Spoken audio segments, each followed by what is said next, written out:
disangka Jurgen Klopp sudah 5 tahun di Liverpool. 5 tahun yang dilewati tentu tidak mudah. Naik turun setelah dilewati selama 5 tahun tersebut. Hingga pada akhirnya, trofi Premier League yang dinanti selama 30 tahun kembali ke Anfield. Seberpengaruhkah Jurgen Klopp bagi Liverpool? Mari kita bahas episode kali ini tentang Jurgen Klopp hanya di Dread Media Podcast.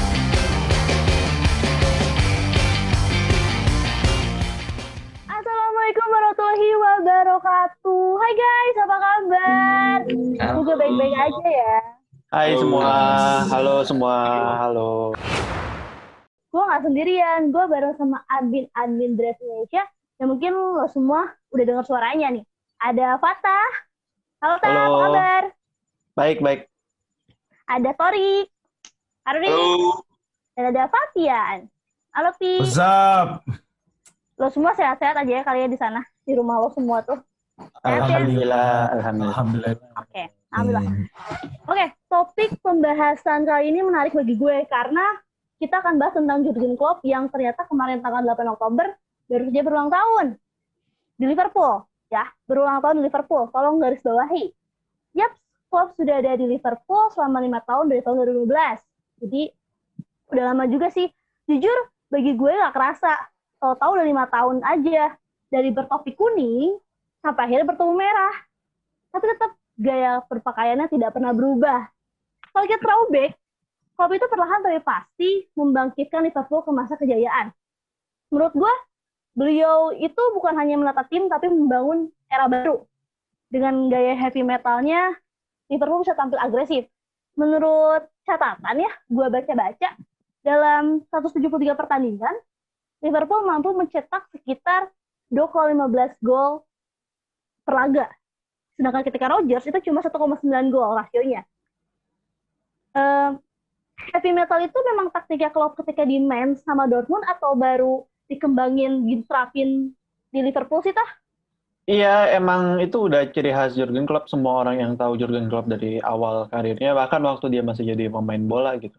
Emang Jurgen Klopp itu bukan cuma taktiknya doang yang heavy metal gitu. Emang gayanya juga heavy metal. Emang Jurgen Klopp itu terkenalnya dia itu berapi-api gitu loh. Manajerialnya itu. Jadi dia seorang manajer yang bisa ngangkat moral satu tim, bahkan bukan timnya doang gitu. Sampai fansnya juga jadi terangkat, jadi berapi-api selama dia jadi manajer suatu tim. Sebelum kita bahas lebih lanjut tentang heavy metal ini, tentang taktiknya Jurgen Klopp, heavy metal itu apa sih, Vi? Takutnya ada yang nggak tahu tentang taktiknya Jurgen Klopp ini, karena kan tahu-taunya cuma ya heavy metal tanpa tahu definisi heavy metal yang dibawain Jurgen Klopp itu apa. Jadi guys, heavy metal itu tuh permainan yang kalau misalnya kehilangan bola, langsung kehilangan bola, itu tuh kita sebagai pemain tuh harus rame-rame saling pressing untuk ngambil bola itu kembali, nggak bertele-tele. Jadi kita nggak ngasih nafas sama sekali ke tim lawan, sama sekali. Gitu. Itu namanya heavy metal. Nah, jadi tuh heavy metal tuh benar-benar tim lawan itu nggak bisa megang bola. Ketika udah megang bola, ada yang datang ke Liverpool. Itu Benar. Sekitar berapa orang ya? Misalnya satu pemain tuh dikelilingi berapa pemain tuh gue lupa 3 atau 4 sih. Tergantung Ya, posisi ya, tergantung posisi, tergantung pemain-pemain juga ngelihat apa sih namanya posisinya juga. Kalau misalnya daerah di kanan, misalnya bola kehilangan di kiri, ternyata di daerah kanan juga ada pemain yang misalnya tuh bisa dipasing sama pemain lagi di pressing ini. Jadi kayak apa yang namanya zonal pressing, bisa 2 bisa 3 tergantung situasi sih menurut gua. Ya, benar. Dan waktu itu tuh Klopp itu nerapin heavy metal banget itu pas musim berapa sih? 2017-2018 atau sebelum 17-18. 17-18. 17-18. 17-18. Setelah datang Salah ya berarti ya? Sebenarnya pas ini sih, pas ada Profesor Snap, itu zaman-zaman. Nah, iya. Ya. Makanya pas si Profesor Snap itu cabut, Jurgen Klopp rada menyesuaikan taktiknya itu, dan juga ternyata taktiknya heavy metal itu tuh sangat menguras fisik pemain, dan lu nggak bisa juara kalau misalkan lu pakai heavy metal. Sementara kita kan pengen juara kan, bukan cuman memenangkan pertandingan kan.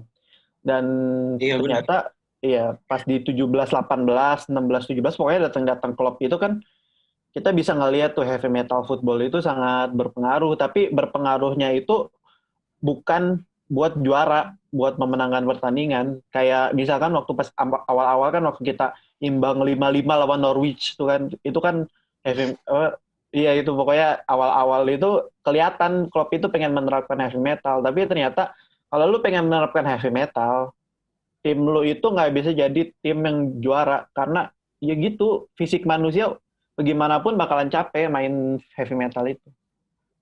Jadi Iya, itu sama kayak kalau pakai heavy metal tuh kayak kita tuh udah start duluan gitu, tapi di tengah-tengah bensinnya udah habis.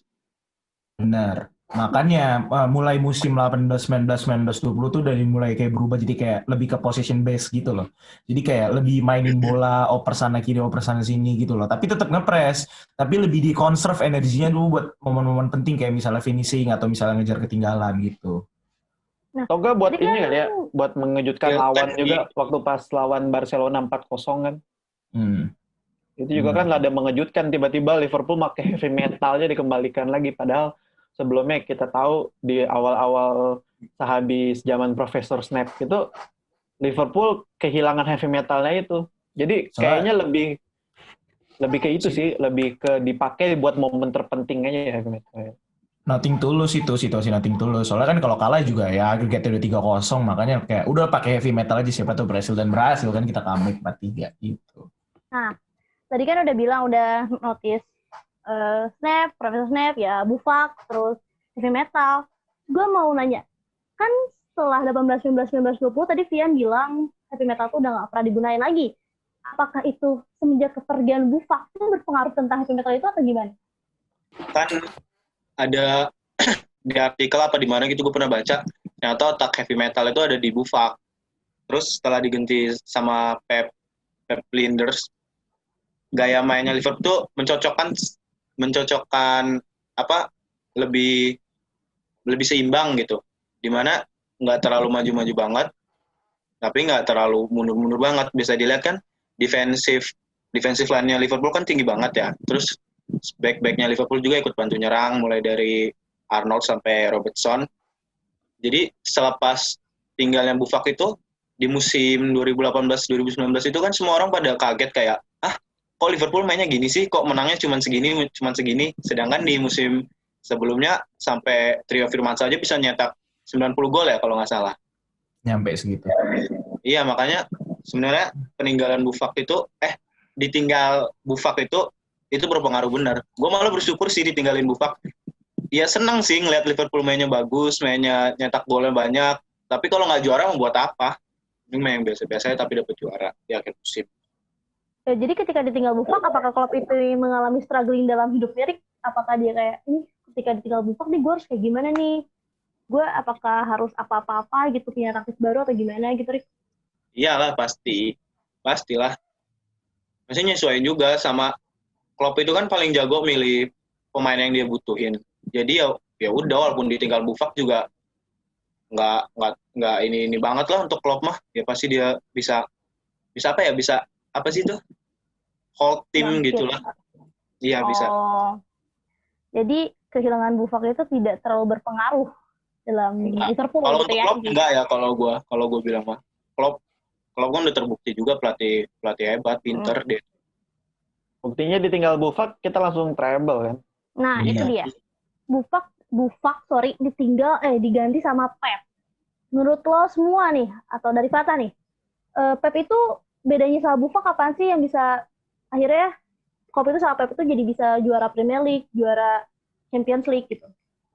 Gini loh, gue ngeliatnya kalau Buffak itu dia lebih seperti ada banyak konflik gitu sama Klopp itu, walaupun mereka itu udah bersama berapa sih, 20 tahun kan. Udah lama kan. Tapi emang jadi Klopp sama Buffak ini yang tadi gue bilang juga sebenarnya otaknya itu kebanyakan bilang orang itu kan sebenarnya otaknya itu kan di Buffak ya. Tapi Buffak ini dia itu jadi kayak dua pikiran yang kuat disatuin gitu. Dan itu menurut gue nggak bisa begitu kalau lu pengen bikin klub lu jadi bagus. Dan juga kalau Pep sih ya. Kalau Pep dia lebih kalem sih, dia lebih ke manajer, lebih ke asisten manajer yang ngikutin manajernya, terus juga ngasih masukan-masukan doang, bukan ada perang apa ya, kayak perang Perang taktik pemikiran lah gitu. ya. Ya, perang pemikiran ego. gitu. Perang badar. Itu yang gue lihat waktu zaman si Buffon sama Klopp itu terjadi perang pemikiran gitu, dan akhirnya klimaksnya itu pas 20 tahunnya itu udah nggak kuat mereka berdua, jadi pisah dah. Egonya sama-sama kuat sih. Gue bakal bahas tentang, kita semua tahu gitu, Rio Firmansyah itu ada ketika Liverpool dipegang Jurgen Klopp. Awalnya dari dulu tuh sebelum Firmansyah datang tuh ada Benteke, ada siapa lagi tuh? Ricky Lambert tuh apa sih? Borini, Balotelli. Ya. Terus kita semua juga tahu gitu, Liverpool pernah diledek kayak waktu sama Jurgen Klopp, depannya itu Mercy, tapi belakangnya mobil rongsok. Menurut gue pembelian Liverpool terbaik itu Van Dijk sama Alisson. Menurut lo siapa nih, Vi? Selama Jurgen Klopp melatih? Van Dijk lah jelas. Itu pas dia masuk tuh bener-bener apa sih, nyimbangin komposisi permainan Liverpool. Bener-bener paling terbaik bagi gue sampai sekarang ya. Kecuali Thiago tuh mainnya sesuai ekspektasi gue, malah melebihi ekspektasi gue, mungkin Thiago. Tapi kalau misalnya buat revolusi taktik Klopp, ya Van Dijk. Kalau kiper nggak termasuk tuh Alisson. Sebenarnya kiper tuh gue nggak masalah banget, tapi karena ya udahlah, kalau Alisson datang juga gue nggak masalah, kalau misalnya Karius juga nggak apa-apa, ya udahlah. Oh, lu berpendapat kalau Karius itu nggak apa-apa ada Liverpool sampai kapanpun juga gitu? Iya. Dengan pernyataan lu seperti itu? Iya, gimana ya, maksudnya juga nggak mempersalahkan kiper juga gitu loh. Tapi kalau misalnya harus disuruh milih ya antara Karius atau Alisson, ya Alisson jelas lah, ngaco kali gue milih Karius daripada Alisson. Tapi kalau Karius sama Adrian, lu milih siapa? Susah bener. Itu gue milih nggak usah ada kiper aja dah, nggak usah ada kiper. Jose Enrique aja suruh jadi kiper lagi ya. Nggak usah dah. Itu aja apa namanya, kayak Walker aja dah. Iya, kayak Walker aja ya. Sekilas nyinggung soal Adrian ya, gue tuh itu tuh pemain bener-bener mentalnya bajak banget. Mau dibully berapa kali tuh dia bodo amat, tetap posting. Setuju. Kalian lihat gak story yang kata tadi pagi yang ngepost Firmino? Aduh, itu berani banget dia ngepost kayak gitu. Bingung. Itu garing banget gak sih? Iya, garing banget. Gue bingung banget. Kayak nggak ada dosa banget mukanya. Dia udah ngecewain kita berapa kali loh. Terus dia kayak having fun gitu, nggak ada apa-apa. Dia tuh kayak ini loh. Itu apa? Dia tuh kayak ini loh, dia udah ditinggalin sama temen, terus dia berusaha balik lagi ke gengnya gitu, kayak misalkan, hello guys, gua gini, terus bikin orang-orang bikin ketawa gitu, ketawanya garing, apaan sih lu, goblok. Ini mental dia emang, gua acungi jempol sih pada Karius kan. Kalau Karius ketika dia dibully tuh langsung down banget kan, kayak udah nggak bisa lagi apa-apain. Kalau si Adrian parah banget mentalnya itu. Kayak faktor umur juga deh, iya nggak sih? Soalnya Adrian tuh kayak udah tua, terus kayak dia udah dapat Premier League, terus FIFA World Cup. Tapi kalau Adrian tuh mukanya tebel banget, dia tuh nggak mau minta maaf. Kalau makanya itu. Kalau ngomongin umur harusnya dia tahu manner ya. Dia tuh kayak nggak punya salah. Kalau Karius kan dia abis buat kesalahan aja langsung nangis di atas lapangan gitu, dia mengakui kesalahan. Ya Adrian tuh buset, nggak ada salah gitu. Dia tuh ya Allah. Kita stop bahas Adrian. Mungkin di episode selanjutnya kita akan maki-maki Adrian sepuasnya. Terus kita bahas lagi ke pemain yang dibeli Klopp pas udah di Liverpool. Tadi Fier bilang sama kayak gue, Van Dijk merupakan pembelian yang sejauh ini terbaik sih. Belum kita tahu Thiago bakal kayak gimana di Liverpool kan ya. Terus, tapi gue lupa nih. Pembelian pertamanya Klopp tuh siapa sih, Pak? Gue lupa. Grujic. Marco Grujic. Terus pembelian terburuk Klopp itu siapa sih, Rick? Menurut lo? Menurut gua terburuk si ini sih. Ada nggak sih? Nggak ada ya kayaknya ya. Adrian nggak sih? Enggak. Kalau menurut gue sih Adrian kita nggak bisa nyalahin juga gitu loh. Soalnya dia juga kiper gratis. Lu pada mau mengharapkan apa gitu loh dari kiper gratis gitu? Ya, benar. Walaupun Solanke. Solanke emang gara-gara itu aja kan, emang ada offer lebih tinggi buat dia. Iya, Solanke mah ada bisa tawaran ditolak. bagus. Tapi 20 M. terburuk tah. Dia Tapi harganya berapa sih? Harganya berapa sih, Rick? Solanke tetap aja tuh terburuk kan. 19 mili kita bayar tribunal fee berapa sih, 1 juta kan, terus ngejual dia 19 juta, nggak mungkin ditolak sama Liverpool. Ya nggak apa-apa, mungkin Solanke kok. Ya sorry. Pembelian terburuk itu ada di Solanke ya. Kalau menurut lu siapa, Vi? Siapa ya? Steven Colker.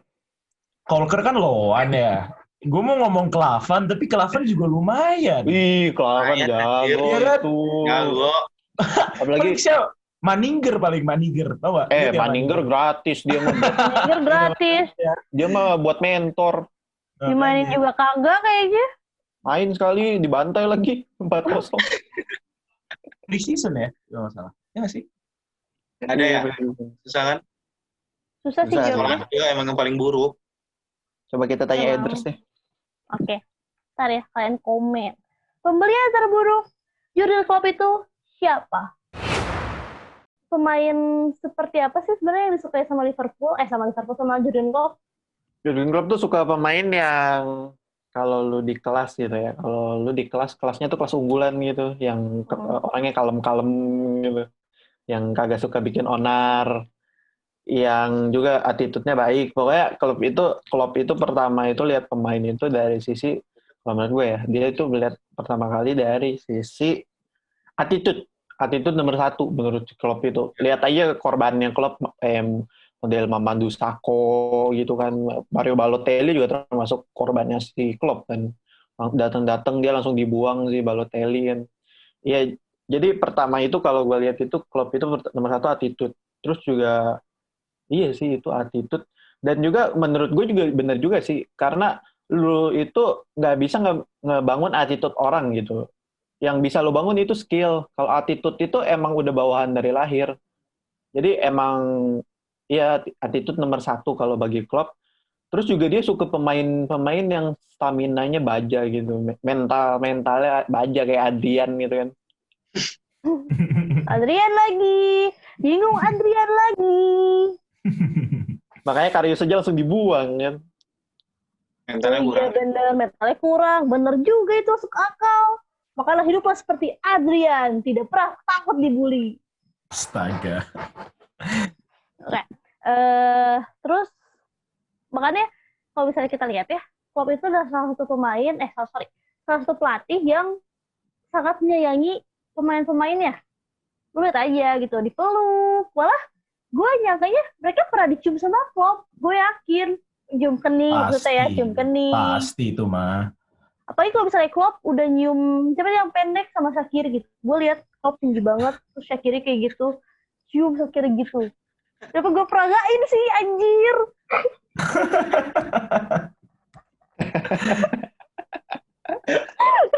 Peragain kayak gitu.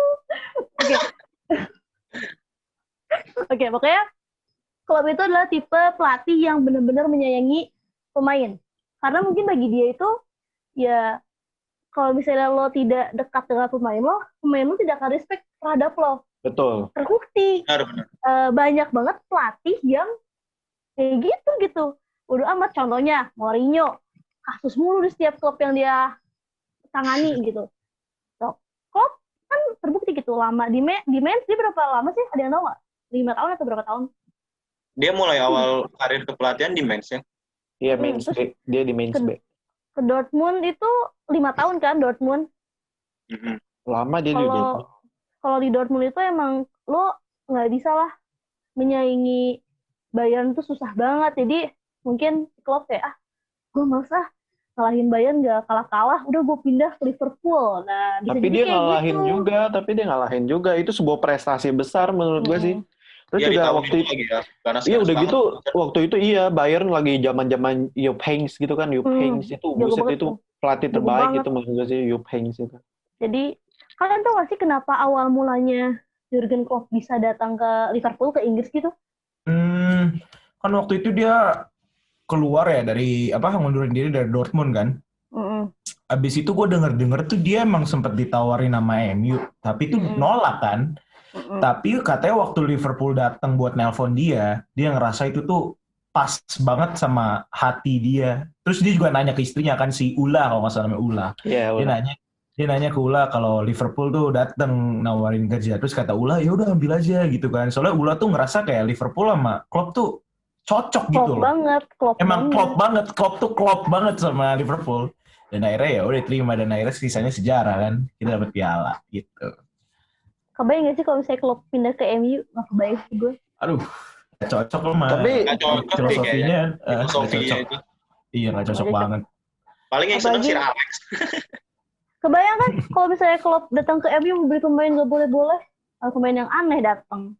Iya bener tuh. Iya, ntar kita dilatihnya David Moyes gitu kan. Ya. Dulu pilihannya Don Carlo atau Klopp ya, tapi Iya, susah juga sih itu, susah juga. Dulu gue jujur pengen Carlo loh. Iya, dulu kita mayoritas lebih milih Carlo. Lu pada bisa pegang omongan gue nih ya.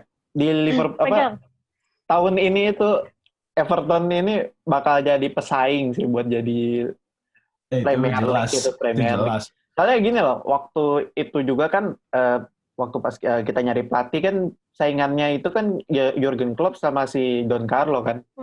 Kalau menurut gue sih Don Carlo ada sakit hatinya juga, dia nggak jadi ke Liverpool. Makanya dia pengen ngebuktiin tahun ini. Kita bisa lihat aja. Ada lah kans masuk ke CL-nya. Ada kansnya. Besar. Tapi cuma bakal di tengah-tengah bakal kayak terseok-seok, tapi kalau menurut gue tapi bakal lurus lagi jalannya. Itu jalan yang benar kembali.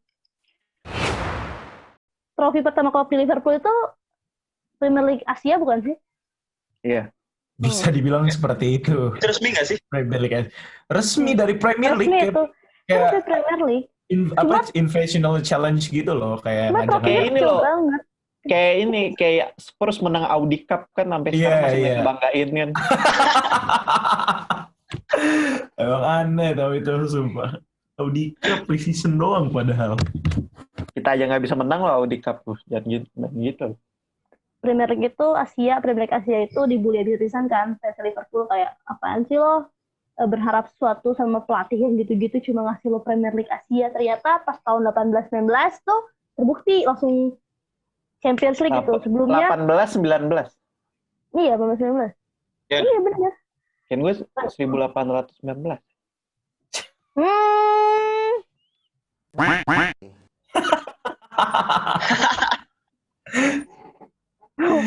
Pokoknya 17-18 hampir mau juara. Ya emang semua itu butuh proses sih. Dan menurut lo Rick, 5 tahun itu lama atau enggak sih untuk mencapai suatu hal yang diidamkan para fans Liverpool selama 30 tahun gitu? Enggak lama. Itu bentar sih. Enggak kayak enggak kerasa aja gitu. Setiap lu ngeliat Liverpool main di bawah Klopp itu, mau lu menang, mau lu kalah, tapi tetap bikin menghibur gitu. Bete dengan hasil akhir, tapi kalau lu ngeliat secara keseluruhan pertandingannya itu kayak lu puas aja gitu. Ada yang lu tonton kayak, oh ini, masa isi ini tim yang gue tonton 5 tahun yang lalu, ini pemain-pemain yang gue tonton 5 tahun yang lalu, itu udah benar-benar berubah gitu. Jadi 5 tahun itu waktu yang singkat kali. Itu juga karena emang keuangan Liverpool udah membaik juga kan, makanya lebih singkat juga. Kalau nunggu lebih dari 5 tahun, gue juga oke-oke aja sih. Mau juara nggak mungkin. Nggak mungkin. Pasti ada aksi juara. tapi gini loh. Tadi kan Fatia nanya kan, 5 tahun itu lama nggak sih menurut lu kan? Lu nanya gitu kan? Itu juga tergantung kondisi klubnya juga sih. Iya. Liverpool tuh waktu itu tuh ibaratnya gimana ya, segini gitu. Segini diangkat sama Klopp jadi segini. Itu tuh prosesnya jauh banget. Nggak setahun 2 tahun. Ini karena kita udah sukses jadi ngerasa singkat. Tapi waktu 2014, 15, 16 nungguinnya tuh lama beneran sumpah. Coba kalau misalnya lu inget-inget lagi, rasanya bosen pengen juara ya kan. Sekarang kan udah sukses. Jadi kayak rasanya itu singkat 5 tahun doang. Tapi kalau waktu kita lagi di masa-masa yang kemarin-kemarin tuh, season lalu tuh rasanya kayak lama banget satu season itu. Ya nggak sih? Gue ngerasa kayak gitu. Ini musim itu kayak ada struggle masing-masingnya gitu nggak sih?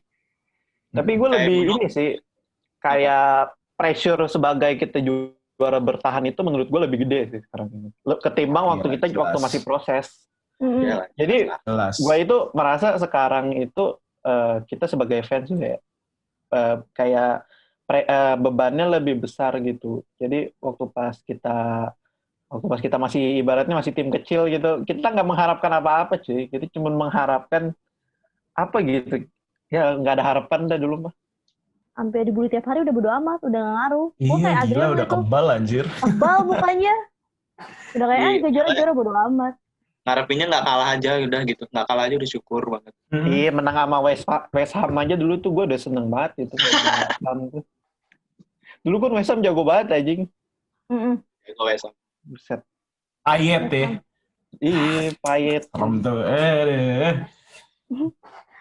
Imbang lawan Norwich 5-5 aja itu udah berhasil juara UCL kan. Dulu tuh. Kalau comeback-nya seneng banget. Gue Iya. ngomongin berhari-hari itu anjir inget banget gue. Adam Lallana udah berasa Johan Cruyff kan waktu itu tuh. Iya sampai loncat pelukan aja pada seri. Kampret emang.